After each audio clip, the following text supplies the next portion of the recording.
José Ortiz Ramos fue un cinematógrafo mexicano que trabajó con dos íconos importantes del cine mexicano. Uno de ellos, Luis Buñuel, que vaya que aportó muchísimo a nuestro cine, viviendo muchos años aquí en México, pero el otro fue El Santo, y precisamente en Cinescape vamos a abordar hoy el tema del cine de luchadores, y como siempre ya conoce al panel que tenemos día con día en este programa, Arturo Esquivel. ¿Qué tal? Buenas. Es un placer nuevamente estar hablando de un tema que es fascinante. Es uno de esos temas, es uno de esos temas que nunca antes se había connotado la expresión de tan malas que son buenas. Y para hablar del cine de luchadores, pues tenemos aquí la presencia de Ricardo Moreno y de Juan Pablo Martínez. No, pues, señores, ¿cómo estamos? Siempre un gusto, un placer estar aquí. Así es, muchas gracias por la invitación. Aquí estamos. Pues bueno, para empezar, mi estimado, pues hay que decir que el cine de luchadores de alguna manera mucho le debe, obviamente, a la popularidad en los años 50, ya el espectáculo como tal, como deporte, digamos, pero sí le debe mucho a la televisión, y de ahí, pues, de alguna manera se empieza a manifestar esa necesidad a través de la gente del pueblo, en tener otro ícono cinematográfico, que ya los charros de por sí ya habían tenido su éxito y de repente su declive. Y aquí entra el luchador al quite, ¿no? Claro, por supuesto. Yo pienso que fue una conjunción de elementos, porque efectivamente fue hasta la década de los 50 cuando el fenómeno del imaginario se dispara, sobre todo a nivel nacional, puesto que no solamente la industria cinematográfica se enriquece con una gran cantidad de títulos, una gran cantidad de creadores y una gran cantidad de géneros, sino que también el discurso cinematográfico se amplía al punto de que le puede dar cabida al género fantástico. El fantástico mexicano, a fin de cuentas, estaba nada más supeditado a las radionovelas, por supuesto, y también a la historieta. Ya una vez que la lucha libre, que pues previamente, exacto, simplemente se le identificaba nada más como la experiencia dentro del cuadrilátero o el pancracio, da ese brinco a la experiencia audiovisual, se genera la posibilidad de curiosamente, en el cine, emanciparlos de la experiencia meramente deportiva para sustentar todo un universo único. El cine de luchadores, por eso, a fin de cuentas, es lo que genera la fascinación, ¿no? Puesto que amalgama todos los aspectos de la cultura pop de aquel entonces, la familiaridad que tenía el espectador mexicano, o el lector mexicano incluso, con las creaciones de los monitos de los domingos, por ejemplo, ¿no? Las creaciones de Lee Falk, el fantasma, Mandrake, por decirlo de alguna forma, o demás. O, por supuesto, el fenómeno de la heroicidad, que en aquel entonces también estaba ya muy presente, la mímesis con el lenguaje del cómic, pero sobre todo el hecho que todo ello se haya transfigurado a una línea de idiosincrasia nacional, es lo que al final, al fin de cuentas, te absorbe, considerando además de que la máscara siempre posee una mística, ¿no? Exactamente. Y bueno, sus primeras películas en realidad todavía no estábamos hablando de monstruos ni de seres extraterrestres, sino que tenían más bien esa vertiente de este cine de charros, o las historias románticas, o estos duelos incluso de todavía personajes. ni los mismos luchadores llegaron a participar en esas primeras películas que llegaban a tocar este tipo de cosas. David Silva fue uno de los Ramírez, exactamente, que entró. El mismísimo Resortes, en esa primera película, El Luchador Fenómeno. Hay 4 películas Armando emblemáticas Silvestre en el participa 52. también dentro de este género. No eran luchadores. No, eran actores. Efectivamente. Y aquí, bueno, pues ya Juan Pablo apuntalaba los primeros elementos. Se van a dar también las condiciones históricas en el proceso de evolución de nuestra cinematografía para que pueda surgir el género, florecer y, bueno, pues todo lo que tuvo oportunidad de dar y que pudimos disfrutar, ¿no? en ese momento. Estos tipos se hincan y se saludan antes de hacerse pedazos. Pues a ver cómo nos va en la presentación. Bien.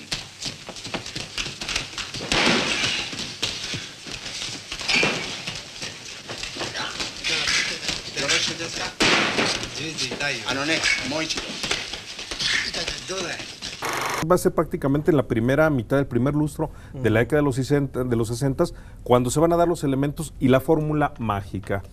Chica, enmascarado, elemento maligno. Y el elemento maligno va desde traficantes de personas hasta la Chacha Montenegro siendo una sacerdotisa vudú, ¿no?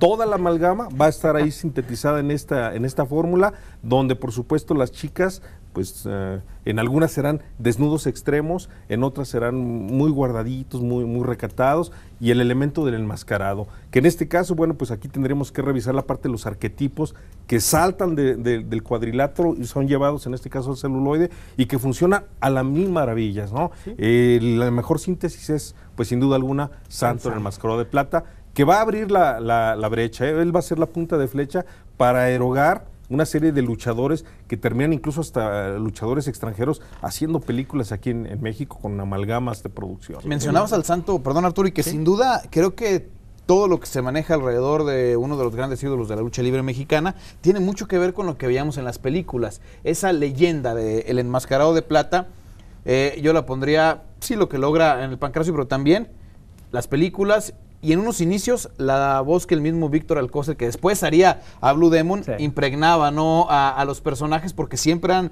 voces con un estilo muy parecido con la que eran doblados los luchadores. Claro, ¿sí? por supuesto. Y el enmascarado de plata tiene un origen completamente distinto al que conocemos actualmente. Claro. En realidad el médico asesino era ese personaje, ese luchador que hacía de villano y que era el enmascarado de plata, y que con el paso del tiempo le dan esa otra vertiente. Inclusive se hace a través del trabajo del editor y del que hacía las historietas del Santo, ¿no?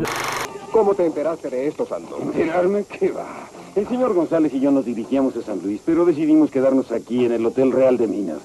Pero al llegar al acueducto, esas horribles momias atacaron al Santo. Y pensar que yo creía que todo esto era una leyenda de mi antepasado.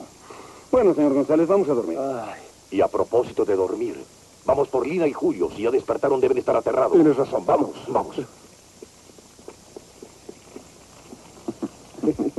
Vamos.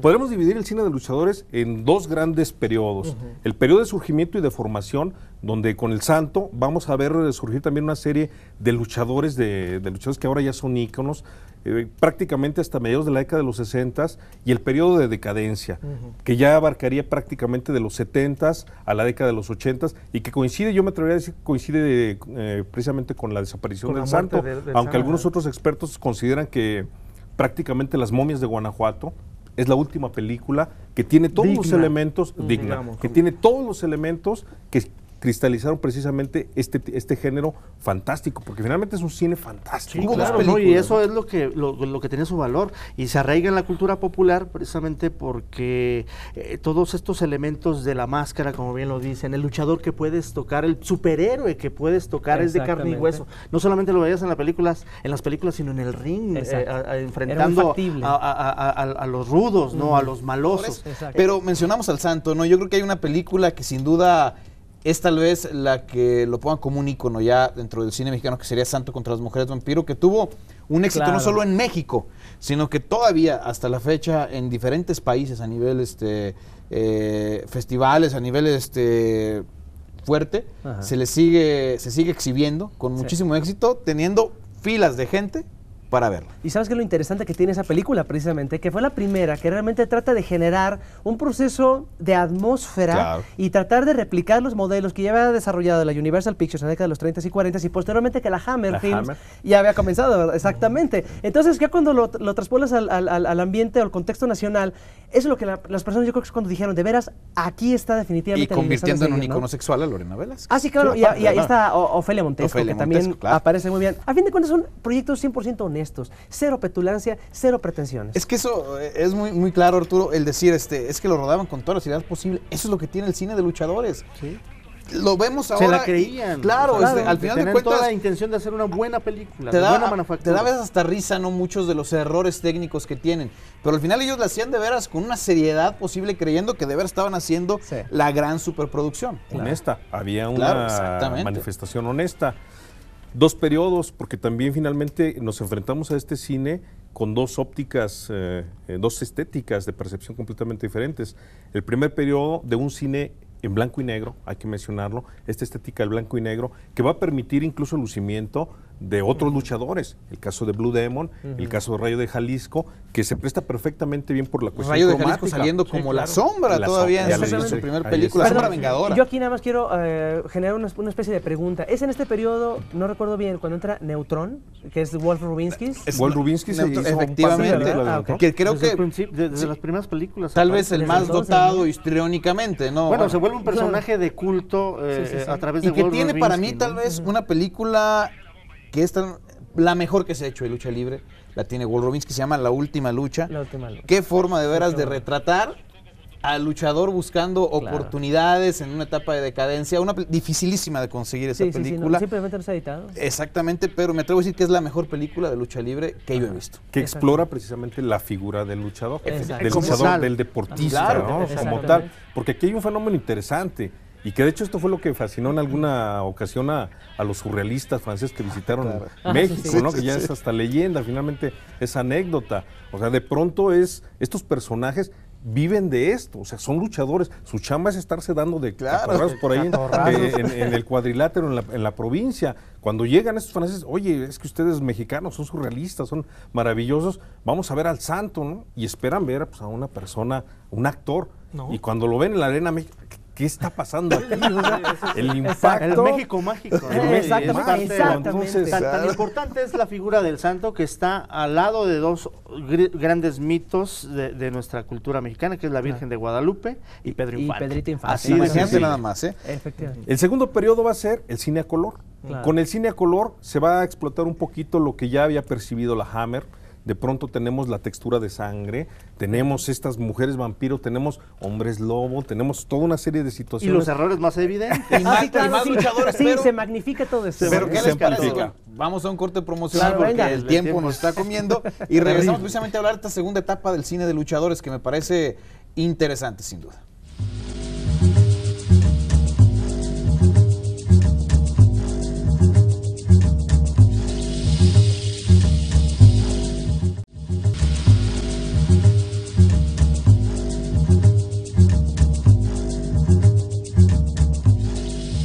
Pues regresamos aquí a Sin Escape y yo recuerdo hace algunos años teniendo, precisamente hablando de cultura popular, una serie llamada Al Molcajete, una serie documental, donde tuvimos la oportunidad, la osadía de pretender hacer un homenaje precisamente a la lucha libre a través de un pequeño... pues no me atrevería a decir si es un cortometraje, pero sí tiene el espíritu de cortometraje, ensalzando las virtudes de un en ese entonces un luchador local que se llamaba Hidroman. Y por ahí lo pusimos a combatir a mujeres vampiro, a extraterrestres, y era con toda la intención de hacer ese pequeño homenaje a las películas que verdaderamente dejaron huella durante pues prácticamente 2 décadas. Señorita, ¿se encuentra usted bien?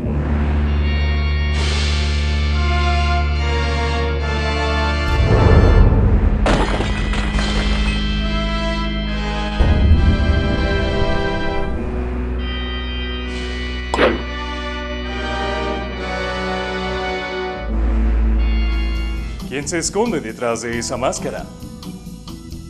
¿Quién se arriesga de esa manera por los demás? Le daré las respuestas.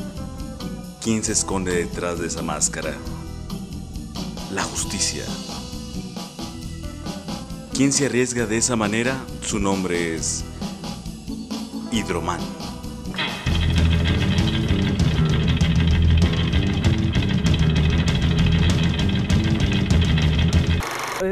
Esta figura, pues, se niega a someterse a fórmulas y poco a poco se va adaptando a los aspectos que van, pues, cimentando la cultura popular de aquel entonces. Exacto, cuando surge James Bond, cuando surge Ursula Andress en Doctor No y la figura de Sean Connery, entonces inmediatamente a adaptar ese fenómeno. Y sale precisamente de las playas de Acapulco, Amadé Chabot, precisamente en El Tesoro de Moctezuma, y aparece el santo precisamente como agente de la Interpol, ni más ni menos. Él no se va a conformar con ser un agente de la PJ, no, para nada, él es de la Interpol, apoyado por Jorge Rivero, todos con la música entonadita al estilo de Juan Torres o del órgano melódico de Lili. Exactamente. El carro del santo. El carro del santo. Muy bonito.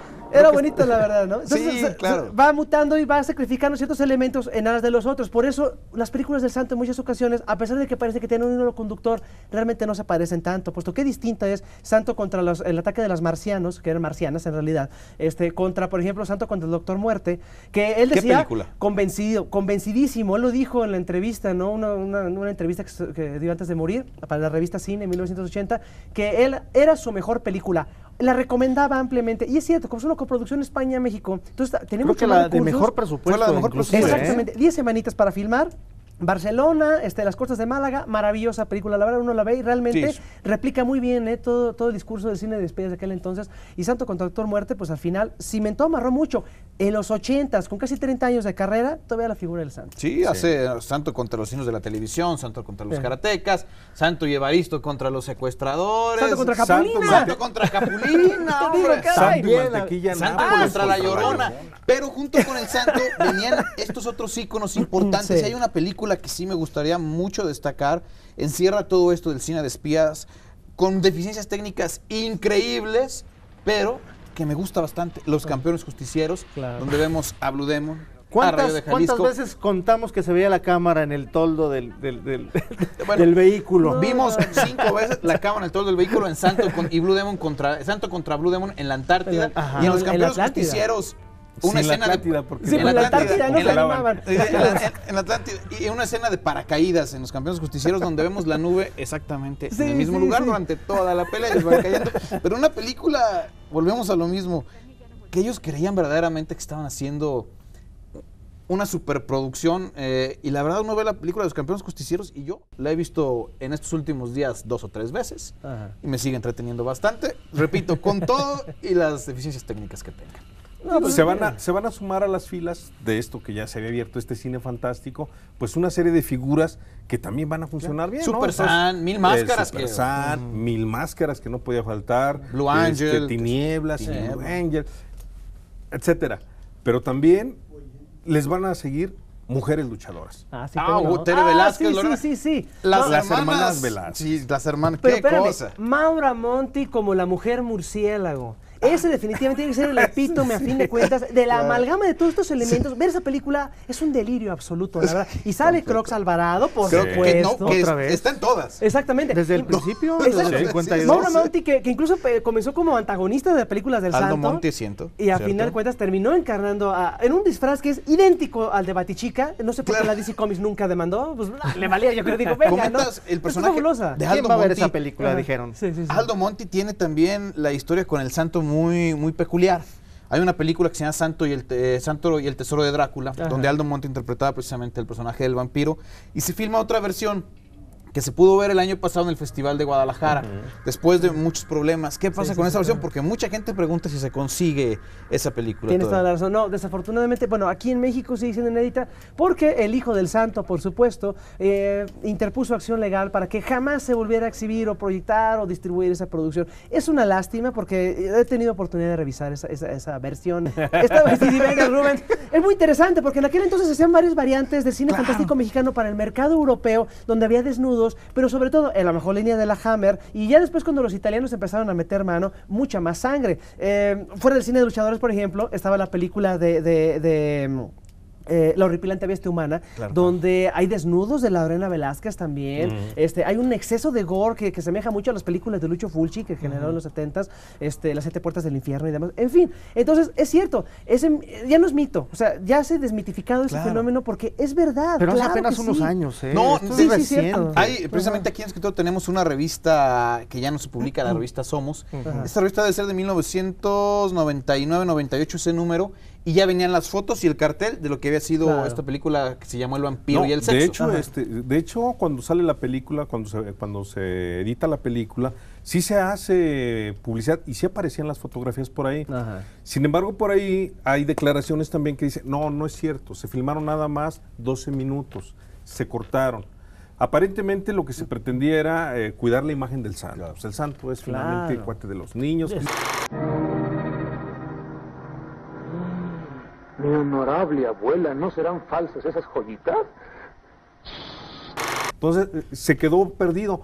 se convierte en leyenda prácticamente, hasta que la rescató, en este caso, una de las nietas de los productores, rescata por ahí y dice, ay, cara, aquí la tenía mi abuelito, la lleva a escondidas sin que se dieran cuenta, va a la UNAM, la restaura la película del vampiro y el sexo, la restaura y la presenta en la muestra de Guadalajara y generó todo un problema. Entonces eso no es posible. Se edita en el extranjero. Sí, si mal no recuerdo, se la puede conseguir uno en el Cuando extranjero. crezca el hijo del santo, yo creo que lo vamos a ver, ¿no? Yo al santo lo sigo admirando a pesar del hijo. A pesar de su hijo, yo admiro al santo. Hay un canal por ahí en televisión de paga. En la madrugada la llegué a ver alguna vez. Por ahí, por ahí la pasan.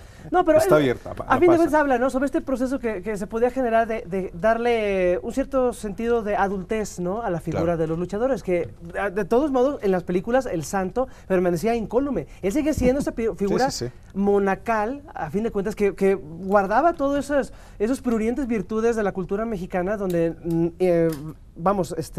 no sucumbía a las embestidas sexuales de estas mujeres. Y vaya que tenía una por película. No, y que aparte de sumarle, ¿de quién es hijo el hijo del santo? A las chicas sexosas. ¿No? Claro. A sumarle todo el género, se le iban sumando los cómicos nacionales. Exactamente. Que no podían faltar. Vimos por allá Resortes, a Chilinsky en una película donde su personaje está desgastadísimo. La voz no es ni de él, es del Tata. Sí, se lo ya estás ahí hablando. Y le salió más de Benito Bodó que la voz. Cuando precisamente surgen, como lo que comentamos, Super San, Mil Máscaras también en una parte final, y Blue Demon, que seguían aferrándose a un cine que, a pesar de que seguía teniendo gente que iba a verlo, veíamos que estaba ya prácticamente en su etapa final. Sí, bueno, se considera, de hecho, perdón que te rompa, de hecho, del 74 al 80, ¿qué es lo que se considera ya la parte de este cine ya diluido? Ya sale, ya los personajes están muy forzados. Los Números de Guanajuato y Misterio en las Bermudas, tal vez las últimas películas que encerraban todavía toda la magia, toda la esencia, todos los elementos están ahí. Ya después, pues empiezan a diluirse, empieza a ser ya un elemento que ya no es atractivo. ¿Por qué? Bueno, pues porque en la década de los 70s acabamos de descubrir otra cosa. Mujeres desnudas en pantalla gigante. Y entonces el popular, el imaginario popular, ficheras, ya no va a estar en lo fantástico, va a estar en Lin May, el Barrio Bajo, Sasha Montenegro. Y que curiosamente se sigue fabricando cine de luchadores. En los 90 tuvimos la oportunidad de ver por ahí algunos haciendo sus intentos de revivirlo. Octagon y Atlantis, vino por ahí Volador haciendo una película de marcianos muy malita. Tuvimos sin ningún éxito, con el super muñeco. Terribles. Hicieron una trilogía de películas. Que nomás creo que están los trailers, pero ni siquiera se atreven a claro, ¿no? Creo que te cuentan toda la película. Con Julio Aldama como productor. También hubo un intento por reivindicarlo y, en cierta forma, tal vez generar un proceso de exploración y de análisis. José Puig, por ejemplo, con La Leyenda de una Máscara, ¿no? Bueno, esa película viene a dar ese verdadero sentido y que la hizo, curiosamente esta película tiene una historia muy curiosa. Él hace un cortometraje, Adiós, adiós, ídolo mío, que desgraciadamente que también difícil la familia del santo no se consigue por ningún lado. No la quería, pero por ningún se lado reivindica con esta película, La Leyenda de una Máscara, que Héctor Bonilla pues hace un papel y qué homenaje muy digno, ganadora de 3 Ariel. Usted puede decir lo que quiera de Quentin Tarantino, al cual yo admiro, pero antes de que hiciera una animación en Kill Bill, ya la hicieron La Leyenda de una Máscara. Claro que sí, y después en Matando Cabos, por ejemplo, guiños la secuencia de Mascarita, o sea, estos fenómenos que ya después permearon el fenómeno de la posmodernidad. Y que Mil Máscaras sigue haciendo películas, ahora en Estados Unidos. Hace Mil Máscaras contra la momia azteca, que se puede ver por ahí en internet. Y hay una que se llama simplemente Mil. Son películas del 2004 y 2007, todavía con Mil Máscaras, en el mercado gringo, hablando completamente en inglés, y que tienen una muy buena aceptación. Y igual, lo mismo les digo a toda la gente que nos está viendo, véanlas, denle una oportunidad, disfrútenlas como debe de ser, vuelva a la niñez con esas películas, porque la verdad, el cine de luchadores, créanlo, que nos hace olvidarnos un momento de este México que desgraciadamente estamos viviendo. Con esto, señores, agradecerles. Pues al contrario, gracias a ustedes. Muchas gracias, Arturo. No, gracias a ti, Rubén. Un placer, aquí nos vemos la próxima semana en Cine Escape. Cine Escape. Buenas noches. Era de Nogal, era de Nogal, era de Nogal el santo. Era un gran campeón, por eso luchaba tanto. Era de Nogal, era... Esta fue una producción de Aguascalientes TV.